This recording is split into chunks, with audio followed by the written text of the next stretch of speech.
Animal segments on The Tonight Show were a category of their own. Night after night, Johnny Carson found himself face to face with creatures that had no interest in hitting their marks, and the results were almost always gold. Here are some of the funniest animal moments from the Carson era. Howard the talking bird. He likes to say, "My name is Howard.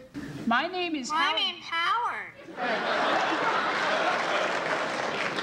That's always kind of freaky, isn't it, when a bird or an animal, I guess most animals don't say anything, do they?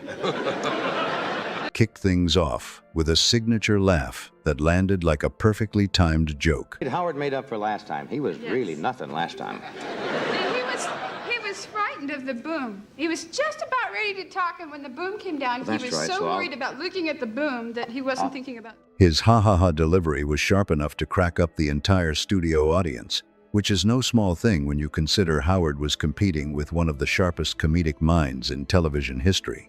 Then there was the bush dog, a small, compact, exotic animal that Joan Embery placed directly into Johnny's arms. About 12 of them. You want to hold her? Sure. She likes you to hold her on her back of rubber belly. Well, so do I.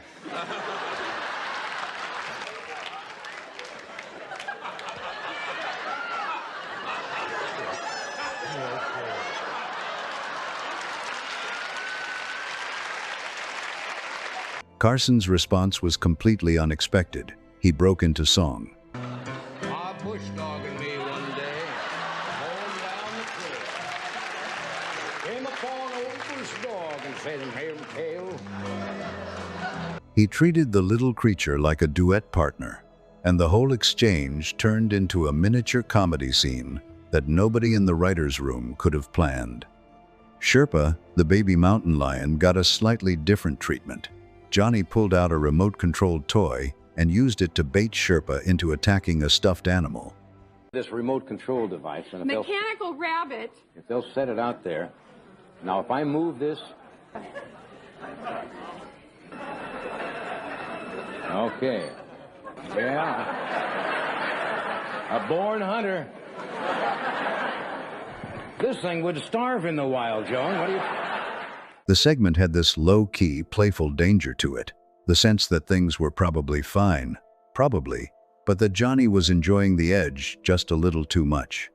Oliver the baby gorilla might be the most charming guest The Tonight Show ever had, human or otherwise. Johnny was completely taken with him, treating Oliver less like a novelty act and more like a genuine guest who'd earned his seat at the desk. The audience felt it too. By the end of the segment, Oliver wasn't just an animal on television. He was the star of the room. Hubor the koala brought a different kind of comedy. The koala found a tree on The Tonight Show set. His name is Kubor, and he's about 18 months old. So he's just reaching his full maturity. And they weigh up to about 25 pounds. He's in no hurry at all, is he?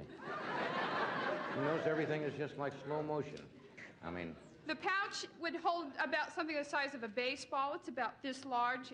And climbed it, which sounds simple, but transformed the polished studio backdrop into something resembling a nature documentary filmed in the wrong building entirely. It was the kind of sight gag that didn't need a punchline. The tarantula segment is one that holds up for very specific reasons. Johnny held the spider carefully, deliberately, and his entire body became part of the performance. I think I'm going to cry. What is that animal doing on my wrist? We're demonstrating how it moves. But I know how it moves. What? That is a tarantula, isn't it? That is a tarantula. Now, they're not as poisonous as most people think. Every subtle shift in posture, every measured breath, communicated exactly one thing. He was acutely aware of how badly this moment could turn. That awareness was funnier than anything he could have said out loud. Joan Embery's Burmese python created a visual comedy that required almost no setup. The snake got comfortable with Johnny in a way that was already absurd before it even began moving. They use their tongues for smelling, and some people think, well, that's dangerous. No, they're just smelling. They use their teeth for capturing their prey. Right. And they do have nice, sharp, small teeth, and they eat rodents. And this one's called a corn snake. A corn snake. And somewhere in that same stretch of programming, came a two-headed snake, which sounds like the kind of detail someone invents, but wasn't.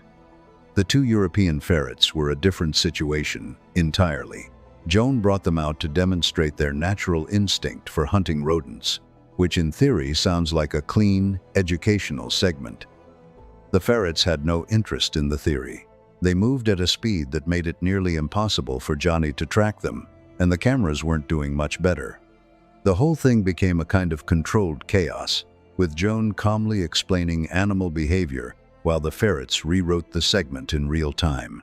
Oh, I know what these are. Ferrets. Right. This is Ferrets. European ferret. And they have been domesticated in Europe where they're used for hunting. Okay to... I'm giving you the best one. This one is not so inclined to bite, which is the... But it has a good set of teeth. Let me show you their teeth. Fine.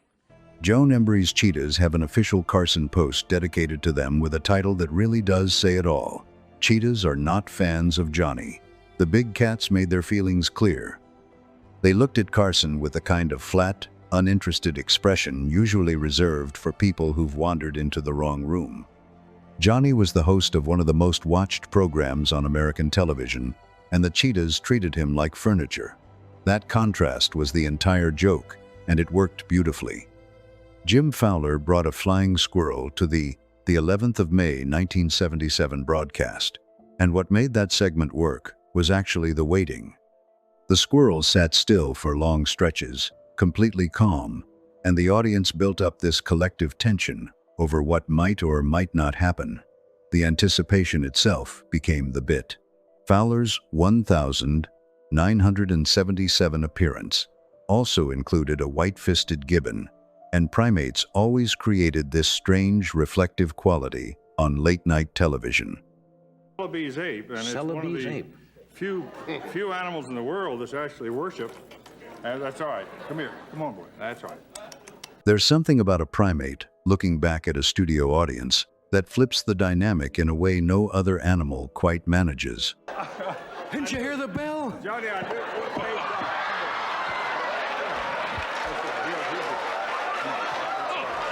Jim Fowler returned on the 31st of January 1980 with what might be the most eclectic animal lineup The Tonight Show ever assembled. 2 opossums, a vulture, and tigers, all sharing one evening. The opossums alone were worth the segment. They had this permanently startled look, wide-eyed and slightly disheveled, that clashed brilliantly with the sleek, expensive polish of The Tonight Show set. Everything about them said wrong venue. Johnny responded by treating them with completely exaggerated formality. Put that banana by the mouth and let's see if it...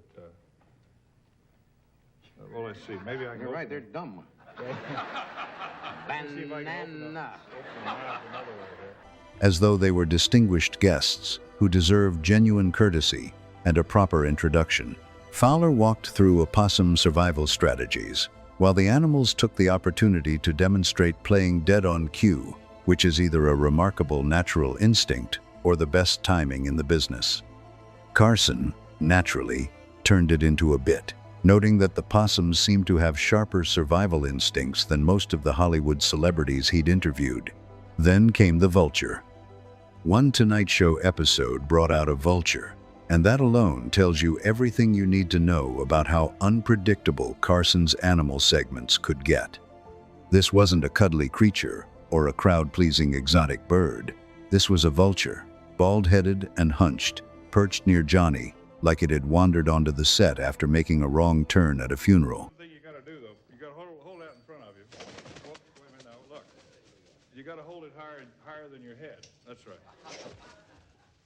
Very good. Now I'm going to try something that...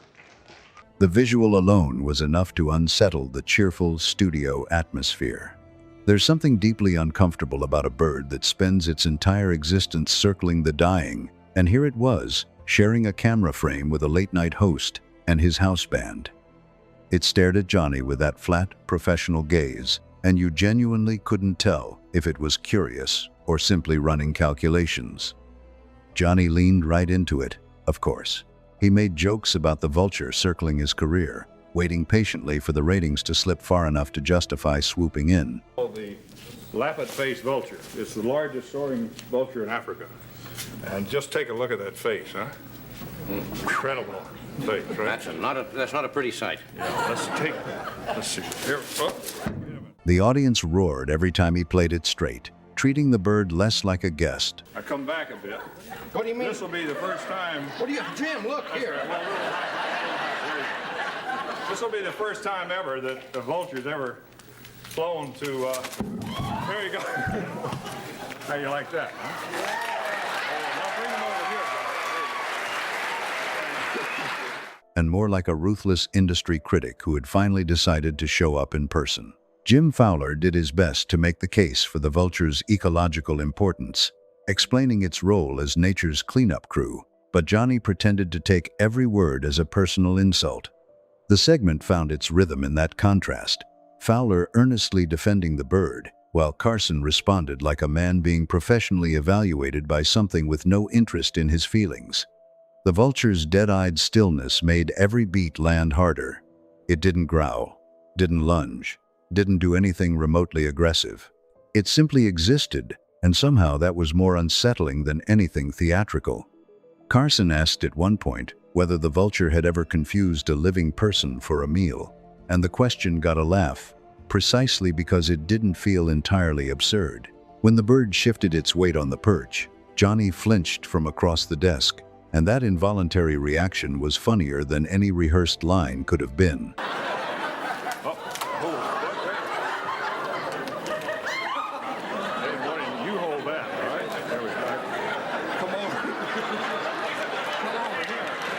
The night's biggest laugh, though, came when Carson suggested the vulture was hanging around specifically because it had heard Ed McMahon wasn't looking great. The joke absolutely killed.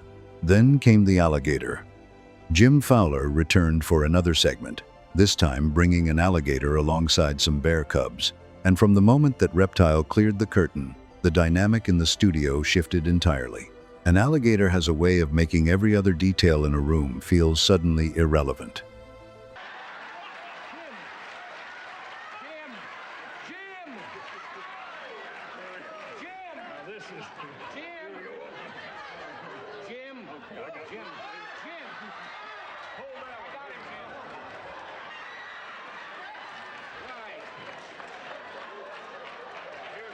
The Tonight Show desk, normally a perfectly comfortable piece of furniture, started to look laughably inadequate as any kind of barrier between Johnny and something prehistoric. Carson positioned himself at maximum distance while projecting the body language of a man who was completely fine, which is a very specific kind of performance that audiences see right through immediately. Fowler handled the alligator with the easy confidence of someone who had done this 1,000 times, and that calm expertise made Johnny's underlying nerves look even more pronounced by comparison.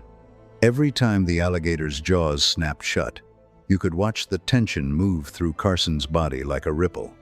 Johnny started asking very detailed, very pointed questions about alligator bite force and jaw strength. So much that John Loris from Pocono Snake Farm, I think it is, raised this one. And it was pretty clear those weren't just interview questions. That was a man quietly doing threat assessment in real time.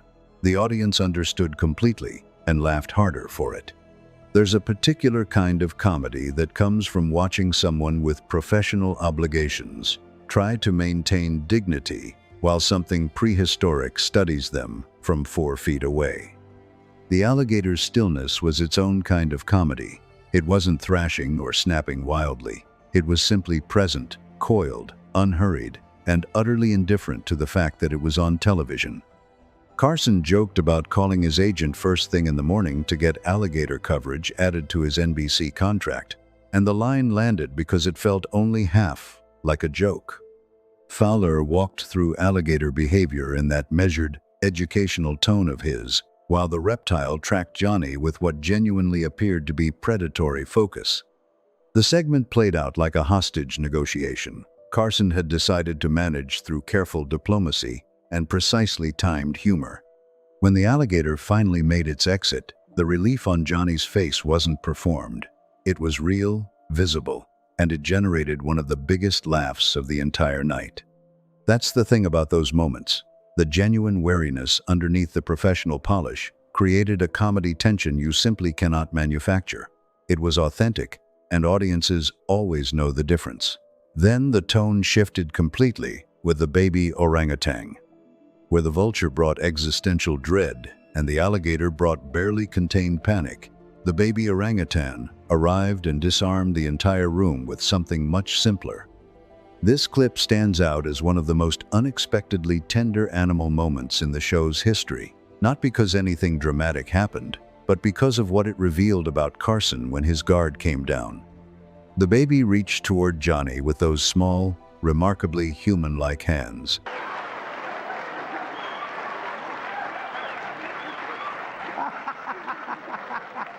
He looked right at me and went, Oh, they're adorable. They're very uninhibited. Oh. I think he'd go home with you, actually. And the gesture landed differently than anyone in the studio seemed prepared for. Carson's expression shifted into something unguarded and warm, genuine delight crossing his face, alongside the slightly uncertain look of a man who wasn't entirely sure about the etiquette involved in receiving a hug from a baby orangutan. The little orangutan wraps itself around Johnny like it found its long-lost father.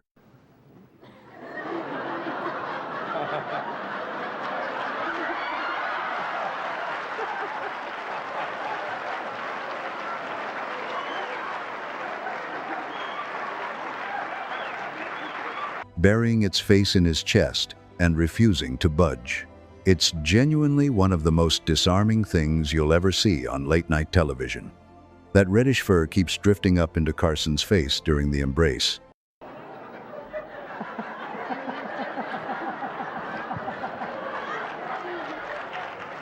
And rather than pulling back, he just laughs and leans in.